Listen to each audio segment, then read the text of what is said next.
नमस्कार। नटरंग प्रतिष्ठान की ओर से नेमीचंद्र जैन नाट्य लेखन पुरस्कार तथा नाट्य पाठ समारोह में हम आपका स्वागत करते हैं। नटरंग प्रतिष्ठान रंगमंचीय कलाओं पर केंद्रित एक अनूठा नाट्य संग्रहालय है। यहाँ साहित्य, संस्कृति, कला, विशेषकर रंगमंचीय विधाओं से संबंधित दुर्लभ जानकारी संग्रहित है। इसे आधुनिक रंगमंच के अनुसंधान, प्रलेखन, अध्ययन और अनुशीलन के लिए सुप्रसिद्ध कवि, आलोचक और रंग चिंतक स्वर्गीय नेमीचंद्र जैन ने 1989 में स्थापित किया था। ये देश का संभवतः एकमात्र संस्थान है जहाँ एक ही स्थान पर साहित्य, संस्कृति, रंगमंच एवं कलाओं आदि से संबंधित विपुल सामग्री संग्रहित है, जिसमें 2,20,000 समाचार पत्र की कतरनें, 22,000 फोटोग्राफ्स, 569 स्लाइड्स, 1,000 पोस्टर्स, 850 नाट्य आलेख, 900 audio recordings, 1800 video recordings, 250 seminar papers व रिपोर्ट्स, 10,000 ब्रोशर्स, 6,750 निमंत्रण पत्र व 5,000 पुस्तकें शामिल हैं, जो अत्यंत ही दुर्लभ है। प्रतिष्ठान रंगमंचीय गतिविधियों को प्रलेखित और संरक्षित करने के अलावा रंगमंच में नवाचार तथा रंग प्रयोगों को प्रोत्साहन देने के लिए अनेक प्रकार के कार्यक्रमों और आयोजनों को आयोजित करता रहा है। प्रतिष्ठान के चर्चित व सुविख्यात कार्यक्रमों में नटरंग पत्रिका का नियमित प्रकाशन, नाट्य रंग पाठ, परस्पर जो कि अभिनय और अभिनेताओं पर केंद्रित और कलाओं पर का व्याख्यान, रंग निरंतर, रंग संवाद, पूर्वा, रंगालोचन, नेमीचंद्र जैन स्मृति व्याख्यान, रंग स्मरण, नेमीशती 2019, रंग प्रलेखन आदि प्रमुख हैं। वर्ष 2019-20 हमें पूरे साल श्री नेमीचंद्र जैन की जन्मशती के अवसर पर साल भर कार्यक्रम आयोजित किए। जन्मशती का समापन पिछले वर्ष इसी नाट्य लेखन और नाट्य पाठ समारोह से करना चाहते थे, लेकिन कोरोना की वजह से स्थगित करना पड़ा। हमें खुशी है कि अब आज की शाम ये पुरस्कार प्रदान समारोह आपके सम्मुख प्रस्तुत करने जा रहे हैं। हमारा सौभाग्य है कि आज हमारे बीच मुख्य अतिथि के रूप में उपस्थित हैं जाने माने रंगकर्मी श्री रंजीत कपूर। साथ ही उपस्थित हैं जूरी के सदस्य श्री रविंद्र त्रिपाठी। मैं माननीय मुख्य अतिथि और जूरी के सदस्य को रंगमंच पर आमंत्रित करती हूँ। साथ ही श्री अशोक वाजपेयी जी से निवेदन करती हूँ कि आप भी माननीय अतिथियों के साथ मंच पर पधारें।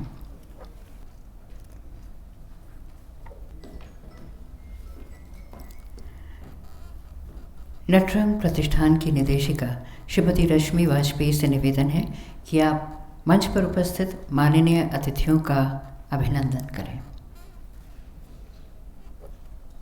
सर्वप्रथम अभिनंदन मुख्य अतिथि श्री रंजीत कपूर का।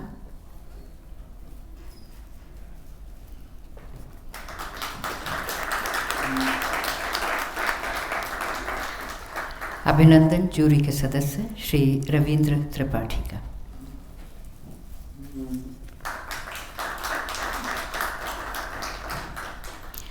स्वागत भाषण के लिए मैं श्री अशोक वाजपेयी को आमंत्रित करती हूँ और उनसे निवेदन करती हूँ कि आप आज प्रदान किए जाने वाले पुरस्कारों पर भी रोशनी डालें।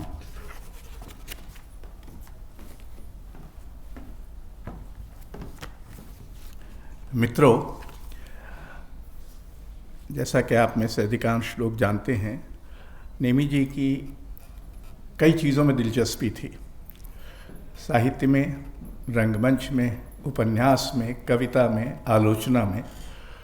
तो हमने इन रुचियों को ध्यान में रखकर उनकी जन्मशती को मनाने का फैसला किया था और शुरुआत हुई 16 अगस्त 2019 को, जब डॉक्टर रोमिला थापर ने presence of the other, religion and society in early north India पर नेमी स्मृति व्याख्यान दिया।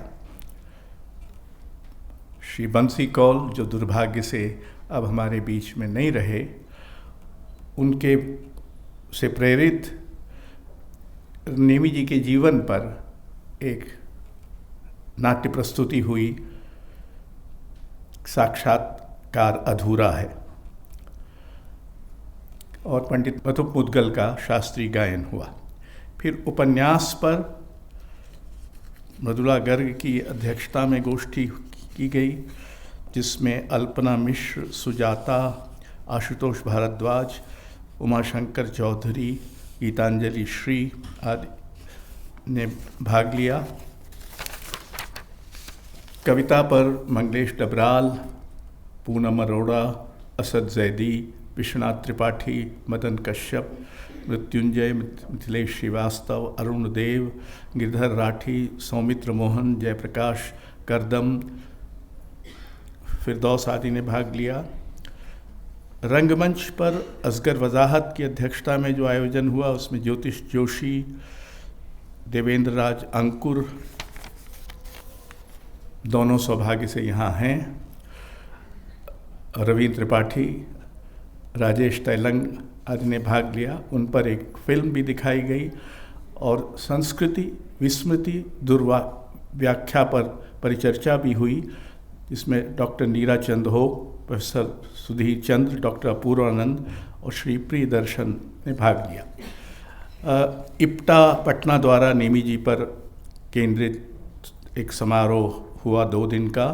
इप्टा बिहार द्वारा भागलपुर, सहरसा, बेगूसराय, दरभंगा, मधुबनी, छपरा, सिवान आदि शहरों में रंग गोष्ठी भी हुई और उज्जैन, इंदौर, भोपाल आदि में भी आयोजन हुए। जैसा कि आप जानते हैं, नटरंग का नया अंक जो कोरोना में रंगमंच पर केंद्रित है, प्रकाशित हुआ है, बाहर है, आप उसे देख सकते हैं, ले सकते हैं। नेमी जी की बड़ी दिलचस्पी नाट्य लेखन में थी और उनकी बड़ी शिकायत थी कि हिंदी में नाट्य लेखन बहुत शिथिल है, विरल है, बहुत कम लोग लिखते हैं। बहुतों को उन्होंने प्रेरित किया नाटक लिखने के लिए। तो इसको ध्यान में रखते हुए हमने एक नाट्य लेखन पुरस्कार इस अवसर पर, नेमी शती के अवसर पर देने का निश्चय किया और देश भर से 66 पांडुलिपियाँ आईं, जिनको फिर 3 विशेषज्ञों की समिति, जिसमें नाटककार नंदकिशोर आचार्य, निर्देशक अनुराधा कपूर और रंग समीक्षक रविंद्र त्रिपाठी शामिल थे, जिन्होंने 3 नाटक चुने। श्री सैयद मोहम्मद अजहर आलम को उनके नाटक रूहों के लिए, सुश्री विभा रानी को उनके नाटक प्रेग्नेंट फादर के लिए और अशोक लाल को उनके नाटक शत्रु के लिए चुना गया। हम जो आज और कल इन 3 नाटकों का नाट्य पाठ करेंगे, जब तक पिछली बार जब समारोह होना था तब तक ये नाटक अप्रकाशित भी थे, पर अब संभवतः 1 या 2 नाटक पुस्तकाकार भी प्रकाशित हो गए। पहले पुरस्कार के बारे में सोचा था कि 1, 2, 3 ऐसा कुछ करें, फिर लगा कि ऐसा करना उचित नहीं है, ऐसा श्रेणीबद्ध कुछ करना। तो हम लोगों ने तय किया कि हम 3 पुरस्कार एक साथ देंगे। हर एक को हम 50,000 रुपए की राशि भी दे रहे हैं, एक संस्तुति के अलावा। आप सबका बहुत स्वागत, विशेष रूप से श्री कपूर का, जो यहाँ आज मुख्य अतिथि के रूप में हैं, श्री रवींद्र त्रिपाठी का, जो निर्णायकों की समिति का प्रतिनिधित्व कर रहे हैं, और हमारे 3 रंग नाटककारों का जिनको आज नेमिशति लेखन पुरस्कार दिया जाना है। हमारा ये आयोजन भारत सरकार के संस्कृति मंत्रालय के वित्तीय सहयोग से संपन्न हो रहा है। नमस्कार।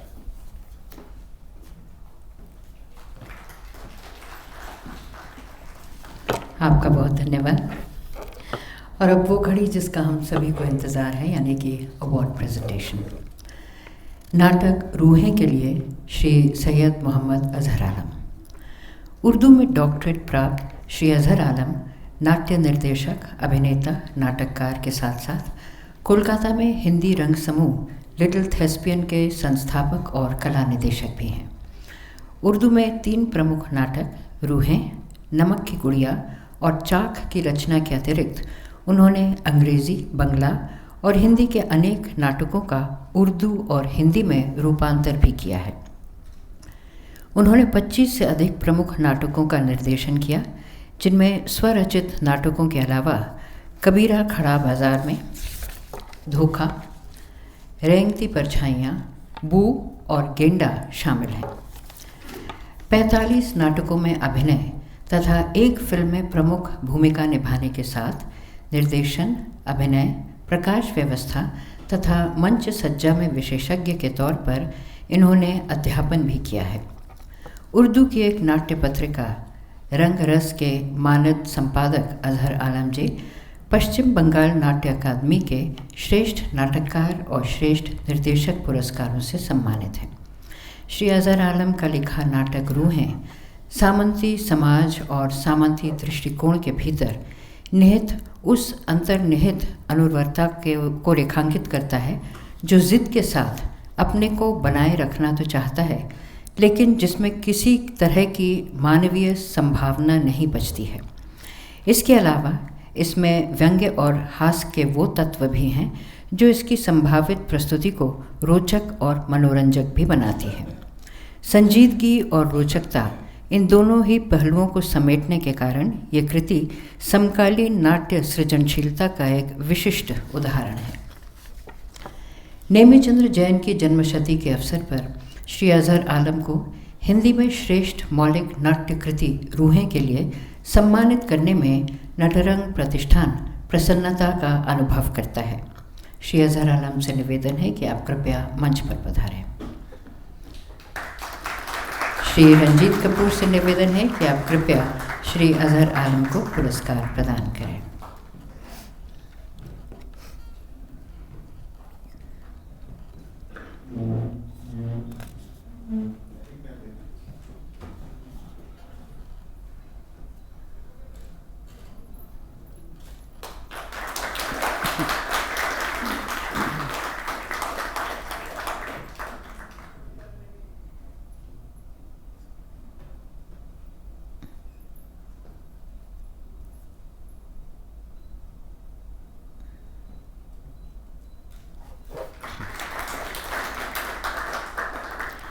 श्री सैयद मोहम्मद अजहर आलम से निवेदन है कि आप कृपया इस मौके पर संक्षेप में अपने विचार व्यक्त करें।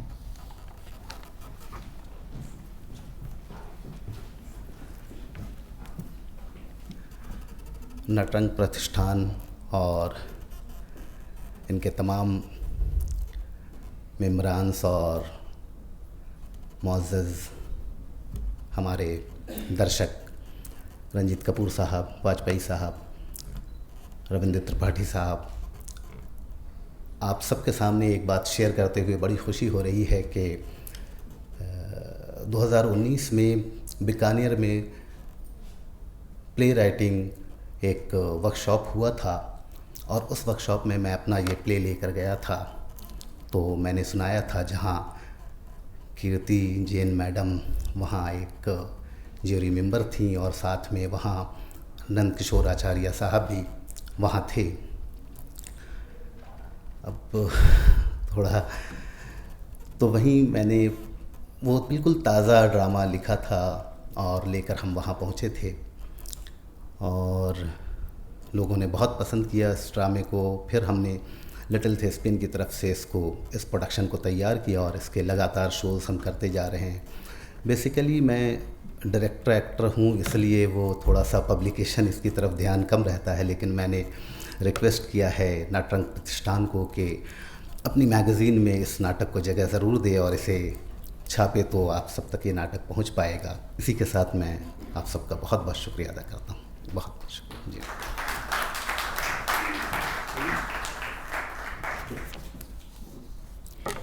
आपका धन्यवाद। नाटक प्रेग्नेंट फादर के लिए श्रीमती विभा रानी। श्रीमती विभा रानी नाटककार, लेखक, लोक कलाकार, रंगमंच, फिल्म और टीवी में अभिनेत्री के रूप में सक्रिय, प्रमुख रूप से हिंदी और मैथिली में काम करती रही हैं। उन्होंने 15 से अधिक नाटक, 20 पुस्तकें, 2 फिल्में, 1 टीवी सीरियल और फिल्मों के लिए गाने लिखने के अतिरिक्त उनमें स्वयं गाया भी है। दूसरा आदमी, दूसरी औरत, आओ तनिक प्रेम करें, अगले जन्म मोहे बिटिया ना कीजो इनके कुछ प्रमुख नाटकों में से हैं। 2014 में इन्होंने अवितोको रूम थिएटर की शुरुआत कर रंगमंच को लोगों तक पहुंचाने की पहल की। अनेक एकल नाटकों की रचनाकार और अभिनेत्री के रूप में उन्होंने एकल रंगमंच में अपना विशिष्ट स्थान बनाया है। अपनी कविता, नाटक, कार्यशालाओं और व्याख्यानों के द्वारा उन्होंने कैंसर के प्रति जागरूकता फैलाने का काम भी किया है। विभा रानी को साहित्य और रंगमंच में योगदान के लिए 20 से अधिक पुरस्कार प्राप्त हुए हैं। इनमें प्रमुख हैं कथा अवार्ड, मोहन राकेश सम्मान, women achiever award, Vishnudas Bhave सम्मान तथा श्रेष्ठ नाटक और अभिनेत्री के लिए महाराष्ट्र सरकार द्वारा पुरस्कार। विभा रानी की रचना प्रेग्नेंट फादर पिछले कुछ दशकों में उभरे भारतीय और अंतर्राष्ट्रीय नारीवादी विमर्श और लैंगिक समानता की विचार प्रक्रिया को आगे बढ़ाने वाली है। इसमें फैंटेसी के तत्व भी हैं जो रंगमंच के सौंदर्यबोधीय और आस्वाद परक पहलू में कई तरह की उलटफेर कर सकते हैं। ये पुरुष केंद्रित सोच पर आघात करने वाली नाट्यकृति है और आज के दौर की एक समतामूलक और विकसनशील प्रक्रिया को प्रस्तावित करने वाली भी है। नेमीचंद्र जैन की जन्मशती के अवसर पर श्रीमती विभा रानी को हिंदी में श्रेष्ठ मौलिक नाट्य कृति प्रेग्नेंट फादर के लिए सम्मानित करने में नटरंग प्रतिष्ठान प्रसन्नता का अनुभव करता है। श्रीमती विभा रानी से निवेदन है, आप कृपया मंच पर पधारें। और श्री रंजीत कपूर से निवेदन है, आप कृपया श्रीमती विभा रानी को पुरस्कार प्रदान करें।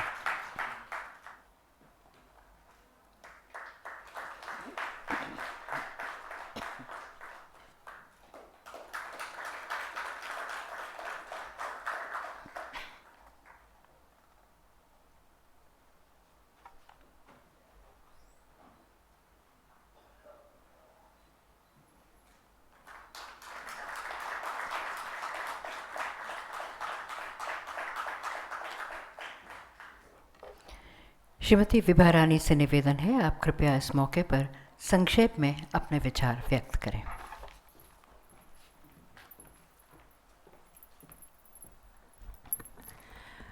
माननीय मंच, नटरंग प्रतिष्ठान, अशोक वाजपेयी जी, रविंद्र पाठी जी, रंजीत कपूर जी, कीर्ति जी, रश्मि जी और यहाँ उपस्थित सभी रंग प्रेमी, आज इस पुरस्कार को ग्रहण करते हुए मेरे इस विश्वास को और एक पुख्ता ज़मीन मिली है कि हिंदी में मौलिक नाटकों की कमी नहीं है और निरंतर नाटक लिखे जा रहे हैं। कुछ ऐसी हवा हिंदी रंगमंच में चली हुई है कि जहाँ ये इस तरह की बात गाहे बगाहे उभरती रही है और वहाँ एक ज़िद्दी होने के नाते नाटक लिखने की मैंने शुरुआत की। कहानियाँ लिखती रही थी और कहानियों के साथ नाटक लिखने की शुरुआत की। यह नाटक कई साल पहले मैंने लिखा और एक अलग मंथन से मैं गुजरती रही, और मुझे लगता है कि शायद ही इस धरती पे कोई स्त्री होगी जिसके मुंह से कभी एक बार यह नहीं निकलता होगा कि काश किसी दिन मर्द भी, आदमी भी प्रेग्नेंट होते तो उन्हें पता चलता कि पूरी प्रेगनेंसी और आफ्टर प्रेगनेंसी, बिफोर प्रेगनेंसी और ड्यूरिंग प्रेगनेंसी क्या क्या चीज़ें होती हैं और क्या तकलीफ़ें होती हैं और क्या भावनात्मक सपोर्ट की ज़रूरत होती है। कुछ इन्हीं बातों को लेकर के यह नाटक लिखा गया है और रंगमंच की भाषा में लिखा गया है, व्यंग है, हास्य है, और मैं जूरी का बहुत आभारी हूँ, नटरंग प्रतिष्ठान की बहुत आभारी हूँ कि उन्होंने इस नाटक को इस लायक समझा, मुझे इस लायक समझा। बहुत बहुत धन्यवाद, प्रणाम।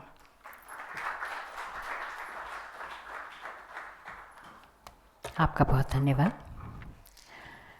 अगला पुरस्कार श्री अशोक लाल को उनके नाटक शत्रु के लिए। लेखकीय परिवार में जन्मे और बुनियादी तौर पर शायर श्री अशोक लाल की नाटक रंगमंच के क्षेत्र में आमद 70 के दशक से हुई। रंगमंच में नाटककार, निर्देशक, अभिनेता के तौर पर सक्रिय रहने के साथ ही वे इलेक्ट्रॉनिक और प्रिंट मीडिया तथा सिनेमा के लिए भी लिखते रहे हैं। नाटक और रंगमंच में अनुवादक के रूप में कदम रखने के बाद उनके पहले मौलिक नाटक रवि और रवि को साहित्य कला परिषद पुरस्कार से सम्मानित किया गया। उनके अन्य मौलिक नाटकों में से प्रमुख हैं एक मामूली आदमी, शत्रु, राजा नाहर सिंह, आठवां फेरा, सरजी, बुद्ध गालिब और तारामती। अनेक नुक्कड़ नाटक और बच्चों के लिए नाटकों के अलावा उन्होंने कुछ स्वरचित नाटकों का निर्देशन भी किया है। उन्होंने अपनी शायरी तो प्रस्तुत की ही, साथ ही अनेक नाटकों जैसे अंधा युग, रस गंधर्व, एतराफ़ गालिब, दारशिको तथा फिल्मों, टीवी सीरियलों, रेडियो नाटकों आदि में भी अभिनय किया है। उनकी नाट्यकृति शत्रु प्राचीन भारत और बौद्धकालीन समय की राजनैतिक पड़ताल है और यह दिखाती है कि उस समय कैसे सत्ता संघर्ष के कारण मानवीय भावनाओं और संबंधों का शरण किया जा रहा था और बौद्ध धर्म के अहिंसक विचारों के विरुद्ध कैसे एक हिंसक प्रतिपक्ष रचा जा रहा था, वो भी बुद्ध के परिवार के भीतर से ही। राज्य सत्ताएं कैसे अपने निहित स्वार्थ के लिए शुभ्र पारिवारिक संबंधों को तिलांजलि दे देती हैं, ये भी इस नाट्य कृति में उभरता है। नेमीचंद्र जैन की जन्मशती के अवसर पर श्री अशोक लाल को हिंदी में श्रेष्ठ मौलिक नाट्य कृति शत्रु के लिए सम्मानित करने में नटरंग प्रतिष्ठान प्रसन्नता का अनुभव करता है। श्री अशोक लाल जी से निवेदन है, आप कृपया मंच पर पधारें। श्री रंजीत कपूर से निवेदन है, आप कृपया श्री अशोक लाल को पुरस्कार प्रदान करें।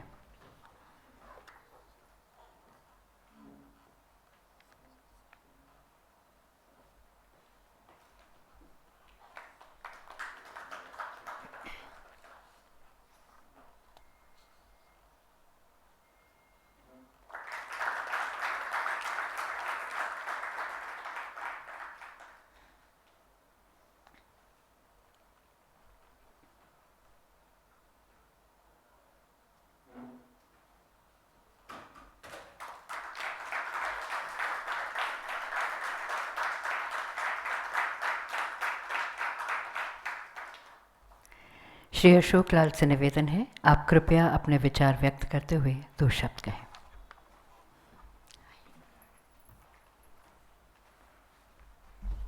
आदाब, आप सब लोगों का बहुत बहुत शुक्रिया कि आप इस मौके पर हैं, और ख़ास तौर से मैं नटरंग प्रतिष्ठान का शुक्रिया अदा करना चाहूँगा। मेरे लिए बड़ा ही एक रंग यात्रा का एक बड़ा अहम मोड़ है आज।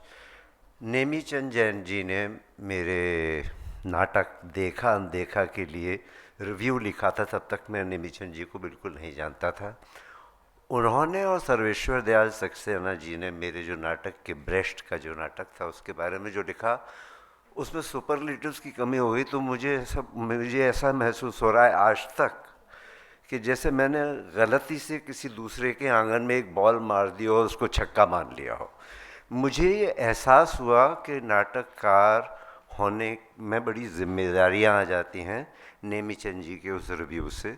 उसके बाद एक मामूली आदमी नाटक को उन्होंने नटरंग में स्थान दिया और उसके बाद एक मामूली आदमी बहुत खेला गया। तो नेमीचंद जी से और भी कई बातें हैं जो याद करने काबिल हैं, लेकिन फ़िलहाल चूँकि मुझे ज़्यादा संक्षिप्त में बोलने की आदत नहीं है, लेकिन उसके बारे में फिर और कभी। दूसरे मेरे लिए गौरवशाली क्षण इसलिए भी है कि आज रंजीत कपूर जो हैं उनके हाथों से मुझे इनाम मिला है। ये मेरे रंग यात्रा के बहुत अहम हिस्सा रहे हैं। मैंने जब पहला मौलिक नाटक लिखा रवि और रवि जिसका जिक्र हुआ, उसको मैं आधा लिख के लाया और उस ज़माने में हम लोग हर शाम को कम से कम एक फ़िल्म बनाते थे। उसकी शाम के जो आखिरी पैग तक सिल्वर जुबली वगैरह हो जाया करती थी, फिर अगले दिन अगली फ़िल्म बनाते थे। तो मैं किसी और जगह चला गया था 2 हफ्ते के लिए, तो मैं एक नाटक लिख के लाया मौलिक आधा। मैंने कहा रंजीत ये नाटक सुन लीजिए आप। उन्होंने कहा दी एंड आ गया? मैंने कहा नहीं। उन्होंने कहा मैं नहीं सुनता। एक्चुअली मैं नहीं सुनता जो है वो मेरे लिए इतना इम्पोर्टेंट हो गया कि मैं फिर तो नाटक पूरा करना पड़ेगा, नहीं तो वो उन्हीं फिल्मों की तरह रह जाता जो कि बन के सिल्वर जुबली हो गई हैं बहुत सालों से। बहुत बहुत शुक्रिया आप सबका कि आप लोग यहाँ पर हैं, आप सबका जो मंच पर हैं, और आप दोनों को बहुत बहुत मुबारक। शुक्रिया।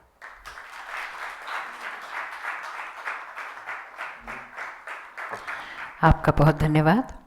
जूरी के सदस्य श्री रविंद्र त्रिपाठी से निवेदन है कि आप जूरी की ओर से पुरस्कार के लिए नाटकों के चयन की प्रक्रिया के बारे में हमें बताएं।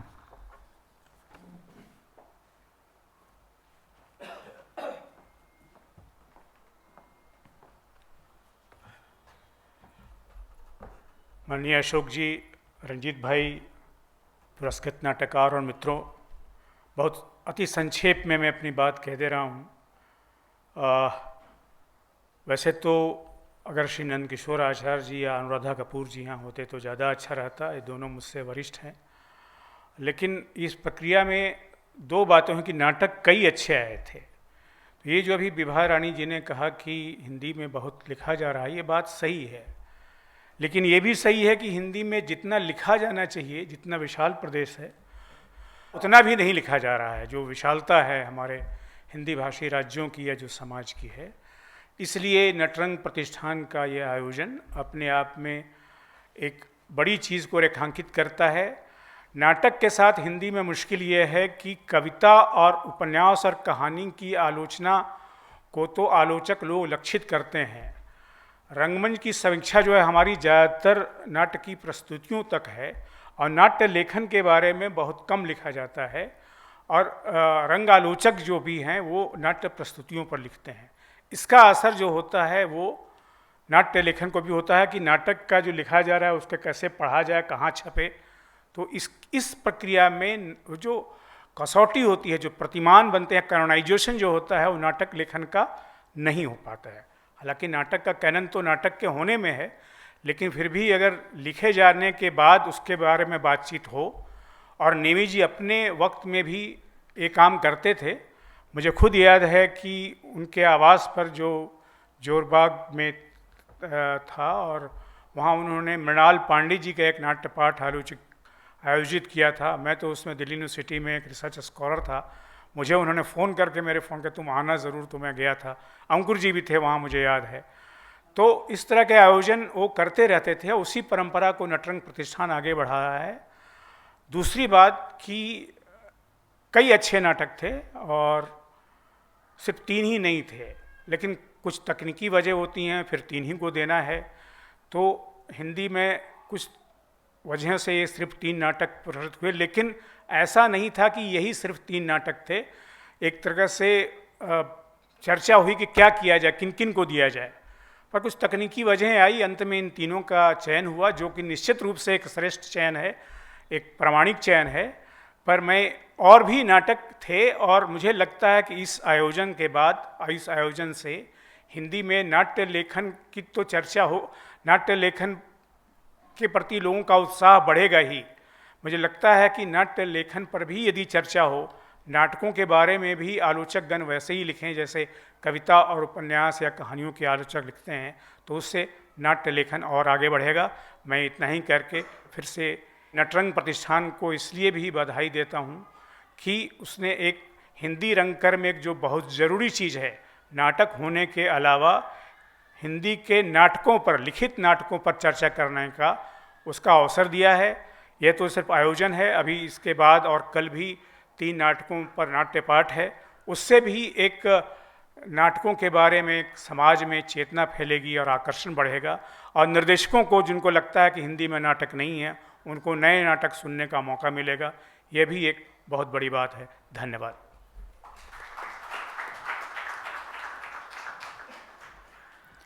और अब मैं माननीय मुख्य अतिथि श्री रंजीत कपूर से निवेदन करती हूँ कि आप कृपया सभा को संबोधित करें। हेलो, हाँ आ गए। मैं तो चाह रहा था ये ना आए, क्योंकि बोलना जो है वो मेरे लिए बहुत मुश्किल है। मैं इतने वर्षों से थिएटर कर रहा हूँ, 45 वर्ष हो गए हैं, तो मैं तो पृष्ठभूमि में रहा हूँ हमेशा। तो मंच पे मतलब बहुत ही रेयर प्ले हो गया, बुला लिया, मतलब निर्देशक को हाथ जोड़ लिए कर्टन कॉल के दौरान, तो उतना काफ़ी है। लेकिन बोलना जो है वो तो बहुत ही बड़ी समस्या होती है। तो इसलिए जब कीर्ति जी ने मुझको कहा कि भाई तुमको इस कार्यक्रम में आना है, तो मैंने कहा मैं ज़रूर आऊँगा, क्योंकि मैं थिएटर को मिस कर रहा हूँ। 1 साल से मैं दिल्ली में बम्बई में अपने घर में कैद था। कहते नहीं, इसमें तुमको मुख्य अतिथि बनना है। मैंने कहा ये क्या कर रही हैं आप, मैं इस योग्य नहीं हूँ। नहीं नहीं नहीं, तुमको आना है। अब वो मेरी सीनियर हैं, तो मतलब मैं कैसे मना करता। तो मेरे लिए बहुत कठिन है मतलब कुछ बोलना। आप विश्वास कीजिए मैं बहुत नर्वस हो जाता हूँ। और ये ज़रूर है कि आप अगर आप महफिल में बैठे हो तो बेतकल्लुफ़ हो के बहुत सारे गप्पे शप्पे मार लेते हैं, वो अलग बात है। लेकिन यहाँ सब सुधी जन हैं, सब है, तो उनके सामने कुछ बोलना जो है बहुत मैं कॉन्शियस हो जाता हूँ। सिर्फ इतना ही कह सकता हूँ कि अब इन तीनों नाटकों के बारे में जानकर, सिवाय शत्रु के, शत्रु में पहले पढ़ चुका हूँ कई वर्ष पहले, और मेरा रिएक्शन भी शायद इनको याद होगा। मैंने इनसे ये कहा था ये नाटक मैं नहीं करूँगा। पहले तो कहता था मैं नहीं सुनूंगा कोई नाटक जब तक कि आप पूरा नहीं लिख लेंगे, लेकिन इसके लिए मैंने कहा था आप पूरा लिख लें, लेकिन मैं इसको करूँगा नहीं। तो क्यों? तो मैंने कहा इट्स टू परफेक्ट। मुझे मज़ा आता है कि कोई ऐसी अधकचरी जो कच्ची हो स्क्रिप्ट वो उठाऊं, ताकि उसमें मुझे कुछ बदमाशी करने का मौका मिले। तो ज़्यादातर मैंने जो दूसरों के लिखे नाटक किए हैं उसमें मुझको रीराइट करना ही पड़ा है। इसमें कोई ऐसी गुंजाइश ही नहीं थी। एक और उनका नाटक मैंने किया था, उसमें थोड़ी सी मुझे गुंजाइश थी और उसमें मैंने दखल दिया था। वो था एक मामूली आदमी। खैर अशोक साहब से मेरा बहुत बहुत बहुत पुराना ताल्लुक़ है, 74 से। और हम लोगों ने बहुत साथ साथ जिसका इन्होंने जिक्र किया कि हमने बैठते थे, शाम को रात हो जाती थी, सुबह होने लगती थी, और हम पता नहीं क्या क्या योजनाएं बना लेते थे, और वो वैसे वैसे धरी रह जाती थी।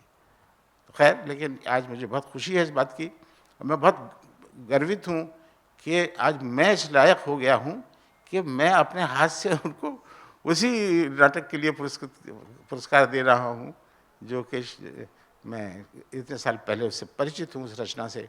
और ये मेरा सौभाग्य है कि उन्होंने मुझको इस काबिल समझा तब भी कि पहले मुझे पढ़ने के लिए दिया था। और बाकी 2 नाटक जो है अभी वो मैंने नहीं पढ़े हैं, लेकिन जैसे उनके बारे में थोड़ी सी अभी जो चर्चा हुई, जो विभा जी ने बोला, तो मेरी जो उत्सुकता जाग गई है, जिज्ञासा जाग गई है, मैं पढ़ना चाहूँगा। और अच्छी बात यह है कि आपने इसमें ये पाठ भी रख दिया है, तो उसके लिए अगर पुस्तक नहीं भी हो अपने हाथ में, तो यहाँ कम से कम उसको सुन सकेंगे। तो ये इसीलिए मेरे कान तरस रहे थे। थिएटर से मैं 1 साल से बिल्कुल कटा हुआ था, और सच पूछिए तो पिछले 7 साल से मैंने कोई नया प्ले नहीं किया है। तो मैं बहुत ही छटपटा रहा था, बहुत ही कुंठित था कि मैं कर क्यों नहीं पा रहा हूँ कुछ भी। तो पिछले साल हमने करने की कोशिश की, शुरुआत कर दी थी, प्ले ब्लॉक भी कर लिया था, लेकिन कोरोना के कारण वो भी जो है वो करना पड़ा, ड्रॉप करना पड़ा। तो बहरहाल वापस कीर्ति जी का भी मैं बहुत वो हूँ, मशकूर हूँ कि उन्होंने मुझे किसी भी बहाने से मुझे वापस उसी जगह पे सांस ले रहा हूँ, जो कि मेरे लिए ऑक्सीजन की तरह है थिएटर। तो ये उनको मैं इसका श्रेय देता हूँ कि उन्होंने मुझको आग्रह करके और ये एक जिम्मेदारी दी है। मैं इस लायक अपने आप को नहीं समझता हूँ, और लेकिन ऐसा कहूँगा तो उनके निर्णय पे भी मैं वो करूँगा, अच्छी बात नहीं होगी। जैसे एलियट को भी जब वो मिला था, टी.एस. एलियट को, तो उससे यही कहा था कि अगर मैं ये कहने की परंपरा है कि ये मुझे दिया जा रहा है नोबेल प्राइज़, मैं इस लायक नहीं हूँ।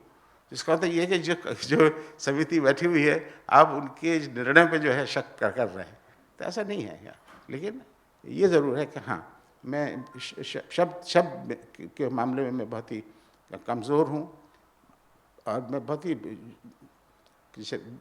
बिना किसी झूठी उसके मैं ये कह सकता हूँ कि हाँ, मंच पे मेरा मुझे अपने आप पे विश्वास रहा है।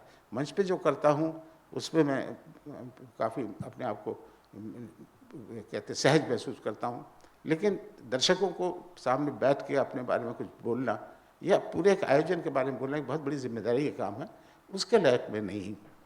फिर भी मैं आप सबका बहुत बहुत शुक्रगुजार हूँ, और ख़ास तौर पे मेरे इतने सीनियर हैं अशोक वाजपेयी जी, और इनका तो मुझ पर व्यक्तिगत बहुत बड़ा एहसान भी है।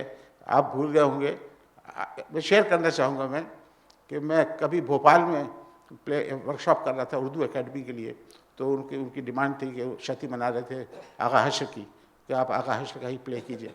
मैंने कहा अच्छा ठीक है, तो मैंने रुस्तम सोहराब किया। तो अशोक जी तब भोपाल में ही होते थे, तो प्ले देखने के लिए आए। तो प्ले तो खैर बहुत ही अच्छा गया, प्ले खूबसूरत भी प्ले था, बहुत अच्छा। ज़बान जो थी आगा साहब की, वो कमाल की थी। लेकिन अशोक जी ने मुझसे पूछा कि वो एक्टर कौन था जो सबसे अलग नज़र आ रहा था, तो वो थे मास्टर वदूद। तो मैंने उनको बताया कि ये आगा हश्र के साथ काम कर चुके थे न्यू अल्फ्रेड कंपनी में, और जब वो कंपनी बंद हो गई तो फिर वो मेरे फादर की कंपनी में आ गए थे, और भोपाल के रहने वाले हैं, और इनके लिए कुछ कीजिए। तो ये व्यक्तिगत मैं समझता हूँ कि उपकार था। मैं कृतज्ञ हुआ हूँ अशोक जी का कि उन्होंने उनकी पेंशन बांधी। अब मुझे याद नहीं कि कितने पैसे की थी, लेकिन चूँकि उनके बाल बच्चा कोई था नहीं और भोपाल में थे और मछली मारने के बड़े शौकीन थे वो, तो उस पेंशन की वजह से उनके आखिरी दिन जो है ना बड़े अच्छे कटे। मेरे फादर को उन्होंने चिट्ठी लिखी, मुझे बहुत दुआएं दी कि उसकी वजह से मुझको ये पेंशन मिल गई है। तो उन्होंने नई बंसी ख़रीद ली। मैंने उनके साथ बहुत मछली मारना मैंने उन्हीं के साथ सीखा था। तो खैर, तो ये एक बहुत ही एनेक्डोट मेरी ज़िंदगी का ऐसा जुड़ा हुआ है जिसमें अशोक जी की बहुत बड़ी भूमिका रही है, और वो एक मैं कृतज्ञ महसूस करता हूँ उसके लिए, ज़िंदगी भर कभी मैं इस एहसान को नहीं भूलूंगा उनके। तो ये थिएटर के साथ जुड़ी बहुत सारी घटनाएं हैं। मैं कभी भी क्रोनोलॉजिकल ऑर्डर में नहीं बोल सकता हूँ, मैं बहुत ही डिसजॉइंटेड होते हैं मेरे सेंटेंसेस, मेरे थॉट्स भी। शायद वो क्यास मेरी पर्सनालिटी में भी लोगों को नज़र आता है, और हमेशा शक भी। जैसे कीर्ति जी ने दोबारा मुझे फ़ोन किया कि वो कल भाई वो है, मैंने कहा हाँ है। तो मैंने कहा अब वो तो मेरा आपने बोल दिया ना, तो कहते नहीं फिर भी शिष्टाचार नहीं, शायद उनको ये डर था मैं टाइम पे पहुंचूंगा या नहीं। तो ये था कि मैंने कहा शायद मेरी इमेज ऐसी है, लेकिन मैं ऐसा हूँ नहीं, मैं हमेशा समय पे पहुंचता हूँ। और आज भी देख लीजिए मैंने साबित कर दिया। उन्होंने कहा था मैं 4 बजे आ जाऊँगा, मैं शायद 4 बजे में 5 मिनट थे और मैंने एंटर किया था। तो बहरहाल मैं उनका बहुत बहुत आभारी हूँ। निमित जी तो हमारे गुरु थे NSD के अंदर। तो इस पूरे परिवार का मुझ पर इतना एहसान है कि मैं जीवन भर ऋणी नहीं हो सकता इससे, और इसमें मुझे वापस बुला के यहाँ मैं सांस ले रहा हूँ, ये मेरे लिए बहुत बड़े सौभाग्य की बात है। मैं आपको बहुत बहुत धन्यवाद देता हूँ, सबको बहुत बहुत धन्यवाद देता हूँ।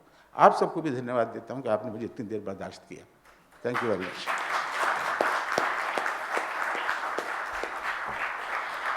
आपका बहुत बहुत धन्यवाद। और इसके साथ ही हमारा आज के कार्यक्रम का पहला भाग संपन्न होता है। आप सभी को हम जलपान के लिए आमंत्रित करते हैं। शाम 6:30 बजे श्री सैयद मोहम्मद अजहर आलम के नाटक रूहें का नाट्य पाठ होगा। तो आपसे गुजारिश है कि 6:30 बजने के 5 मिनट पहले यानी 6:25 तक अपने स्थान ग्रहण कर लें, ताकि समय पर हम नाटक का जो पाठ है वो आरंभ कर सकें। धन्यवाद।